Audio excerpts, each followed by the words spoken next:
शेरवानी मत पहनो। शेरवानी पहने तो क्या बोलेंगे, एमआईएम की बी टीम बोलेंगे आपको। नो नो नो नो, आप परेशान मत होइए साहब, आप परेशान मत होइए।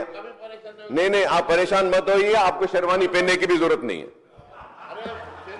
आपको पहनने की भी जरूरत नहीं है। सिर्फ आप एक ही काम करो। मैं इनको एक ही बात बोलूंगा सर हिंदुत्वा के चैंपियंस है।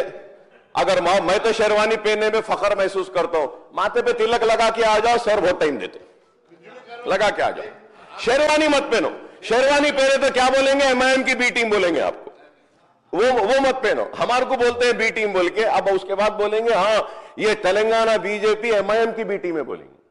सर आप जरा ठहरो sir, if I sir kindly give me some time sir, I am not wasting time sir I sat here, I saw the PowerPoint presentation, I did my study, I prepared my note, I have come back sir, and I don't think I'm wasting the time, I'm giving some good suggestions sir.